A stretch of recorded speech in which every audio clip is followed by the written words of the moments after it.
A grey plastic box, 4 inches across, bolted behind the companionway steps above the bilge out of sight.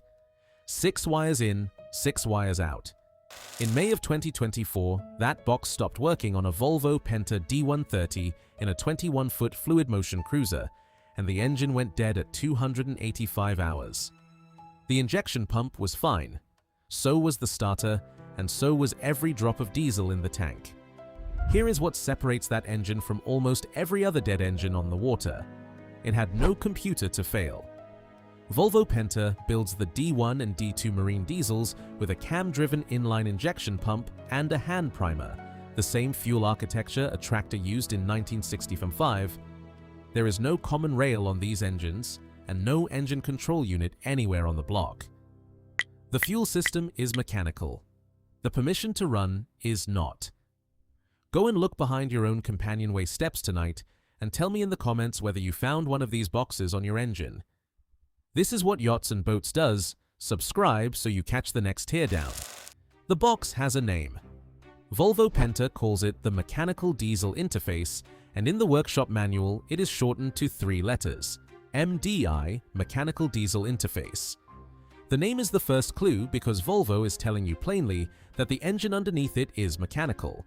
So what does the box actually do? It fires the glow plugs before you crank. The starter relay closes through it when you turn the key. Alternator excitation runs through it too, so the charging circuit only wakes up with the module's blessing. And it reads the coolant temperature sender and the oil pressure switch, pushing both onto the electronic vessel control bus so the numbers appear on a chart plotter at the helm. Every one of those jobs is convenience. None of them is combustion. Then there is the 5th job, and the 5th job is the whole video. The MDI controls the fuel stop solenoid. That solenoid sits on the injection pump, and its only function is to shut off the fuel supply at the pump. On a mechanical diesel, cutting the fuel at the pump is how you stop the engine. There is no ignition to switch off. There is no spark, you starve it, or it runs. Which means the box that hands out permission is also the box that takes it away. And a solenoid does not know the difference between a driver telling it to stop and a driver that has failed. This is the part that makes no sense to me on paper. Volvo Penta engineers a diesel that will run on fuel and compression alone, certifies it, sells it into cruising sailboats that go 100 miles from a service dock, and then puts a single electronic component in series with the fuel supply. The engine did not need it. Look at what Volvo publishes about its own product. The D130 bulletin lists the fuel system as, quote, cam-driven inline injection pump with a hand primer, and states the engine is certified to the American Environmental Protection Agency Tier 3 standard and the European Recreational Craft Directive Stage 2. The D250 bulletin says the same thing in more words. Flange-mounted, cam-driven inline injection pump, feed pump with hand primer, spin-on fine fuel filter. Certified, mechanical, and on sale new this morning. There is a number underneath all of this that most owners have never seen. Open the D255 workshop manual to page 100, the technical data section for the fuel system, and Volvo gives you the injector opening pressure. 15.7 megapascals when adjusting. That is 157 bar, or about 2,277 pounds per square inch. Hold that number. It comes back at the end of this video, and when it does, it will change what you think this whole argument is about. The box was first fitted around 2006. What Volvo did to it over the next 19 years is a matter of public record, and that record runs to 15 separate entries. 15 part numbers. The first is 3843668. The current one is 247430026, and that single part number supersedes 7 earlier versions on its own. In between sit numbers like 21261871, 21512215, 21558939, 22458451, 225474, 23157776, and 2323107. 19 years of revisions to one plastic box on a diesel engine that has barely changed underneath it. Nordkeen Design published a teardown of this component in July of 2019 and updated it again in May of 2026. Their assessment, quote, "The MDI box has had a surprisingly long revision history over the years, aimed at addressing failure modes and ongoing reliability issues, with some versions recording high failure rates. And then the line that stuck with me, quote, "For some owners at least, the MDI box rapidly gained fame as the least reliable part of an otherwise excellent engine." That article carries 112 comments underneath it. Now, an engineer revising a part 15 times is not a scandal on its own. Every manufacturer iterates. Bosch revises injectors. Kubota revises cylinder heads. A revision history proves somebody is paying attention. What turns a revision history into evidence is when the manufacturer writes down what the part does when it goes wrong. And in April of 2018, Volvo Penta did exactly that. The document is a Volvo Penta quality campaign. It carries a reference number, Q0138, and a title in the company's own filing language. D1, D2, MDI replacement. It names the affected models directly from the D113F right through the D275F and lists the engine serial ranges it applies to. And then it describes the fault, in Volvo Penta's own words, quote, "Mechanical diesel interface might not work as intended due to multiple intermittent failure modes. MDI failure occurs unexpectedly and might cause inability to start, sudden engine stop, display issues, etc." Sudden engine stop. That is not an owner on a forum. That is not a rival manufacturer. That is the company that built the engine, putting on paper that its own module causes the engine to stop without warning and issuing a campaign to replace it. The instruction to the dealer network was 4 words long. Replace the MDI unit according to the workshop manual. That campaign ran until the 30th of October 2021. Which part of that lands harder for you, that the box does it, or that Volvo wrote it down and most owners have never seen the page? Because it did not end there. In August of 2023, Volvo Penta opened a second replacement campaign covering parts 224584551P, 2259424, 2315776, and 232310607. That second campaign runs until November of 2030. 2 campaigns and 15 part numbers, all of it aimed at one plastic module. And now, the part that gets me because it has nothing to do with whether the engine runs. When an MDI is replaced, the engine hour meter resets to 0. That is documented twice, independently, 5 years apart. On the 1st of May, 2019, an owner of a 2017 D260 posted, quote, "The engine is a 2017 D260. I've just had a call from the Volvo fitter doing the work to tell me that the engine's hours meter is reset to 0. Then in 2024, the D130 owner we opened this video with had his replaced with part 2294274P and his counter went to 0 the same way.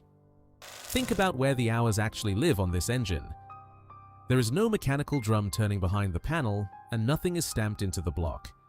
The count is held inside the module, inside the one component on the engine with a 15-entry revision history and a written admission of intermittent failure. Every service interval you have ever run is measured against that number. Every impeller change, every valve clearance check, every oil interval in the logbook you have kept for 12 years, all of it references a figure held inside the part most likely to die. When the box goes, the record goes with it, and there is nothing on the engine that can contradict the new number. Volvo did not do that on purpose. It is a side effect of where the counter lives. It is still the single strangest consequence of the whole design, and it has never been fixed across 15 revisions. That was the cheap part. Here is the fix, and it costs less than most owners assume. Nordkin Design, on what to do when the box dies, quote, "A failure of the MDI box leaves the engine dead, but it can be bypassed very easily to preheat and start using a simple jumper cable or even a screwdriver." A screwdriver. The MDI is not an engine management computer. It has no fuel map, no timing authority, no learned values. It closes contacts.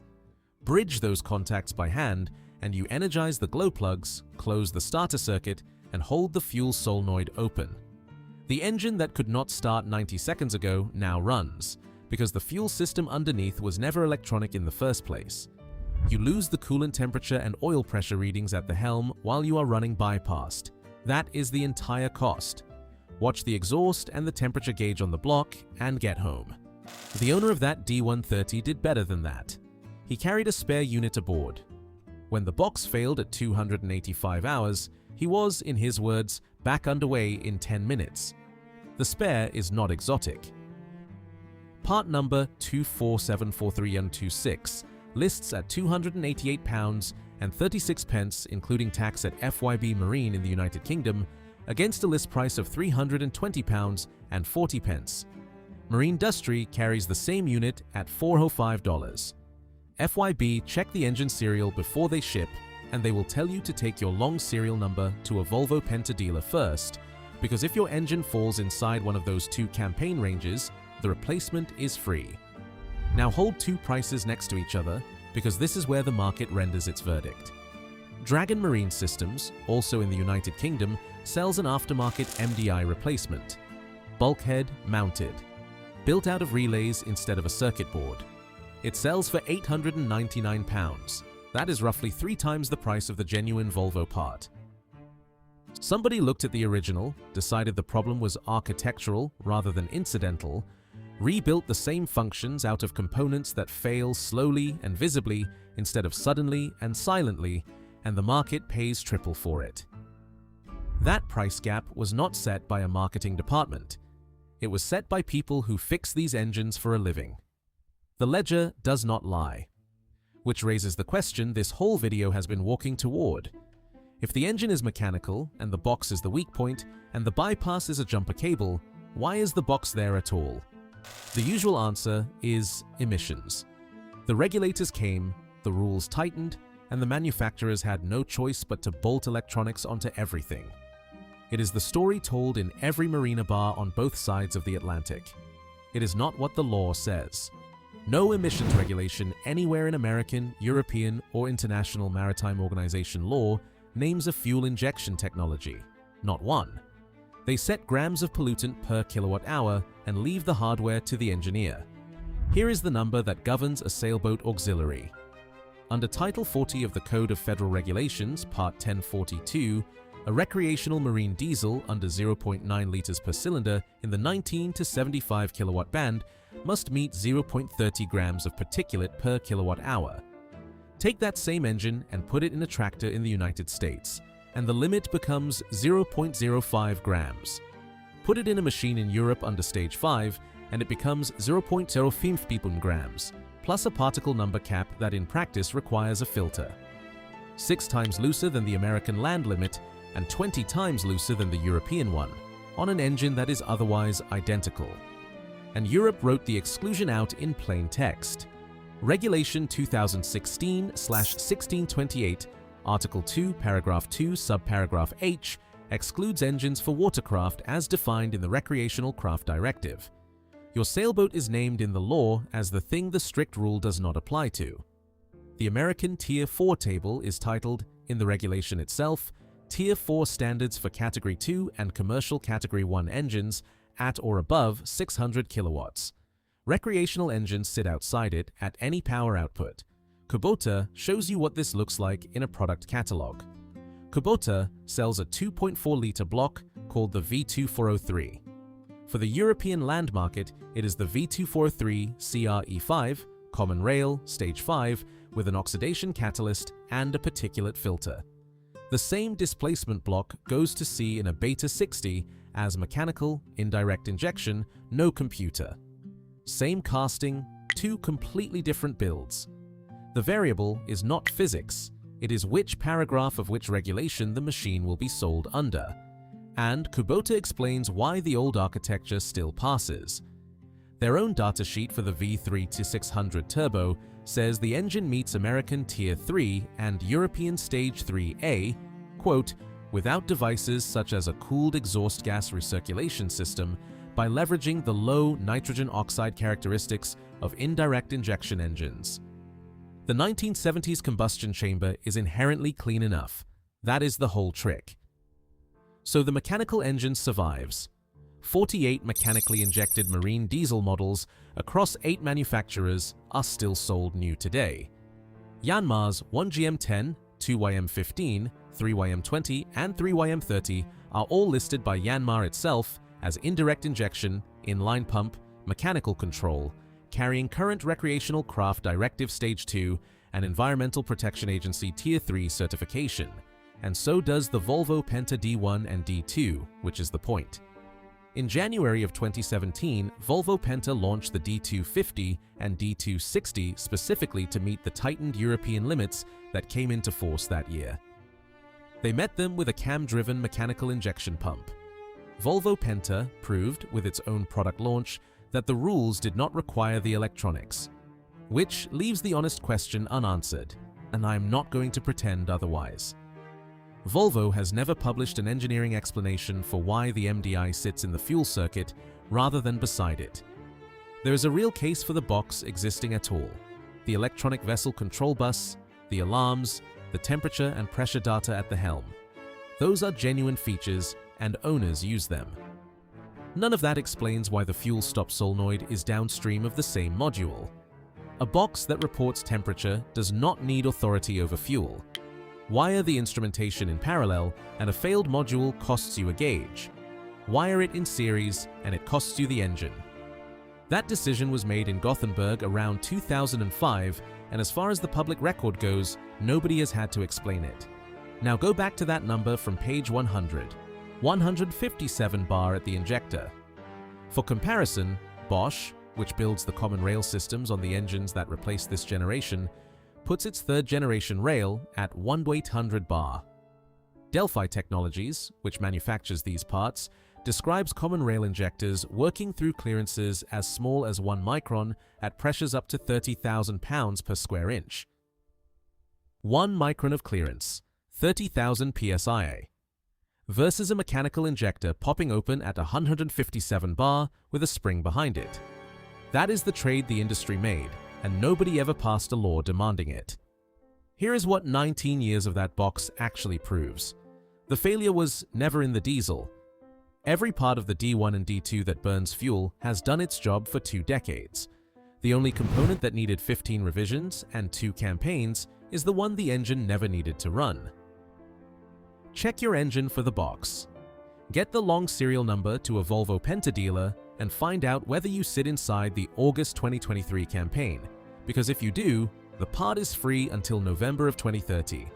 If you do not, put 288 pounds of spare in the locker, learn the bypass before you need it, and photograph your hour meter tonight so that when the counter goes to 0, you still own your own service history. Once you see this pattern, a simple machine, 1 added dependency, a 19-year revision history on the only optional part, you will find it on every system aboard your boat, and in every quote you are handed for the next one. That is what Yachts and Boats takes apart. Subscribe, because the next one counts all 48 engines still built without a computer and names every maker who kept them.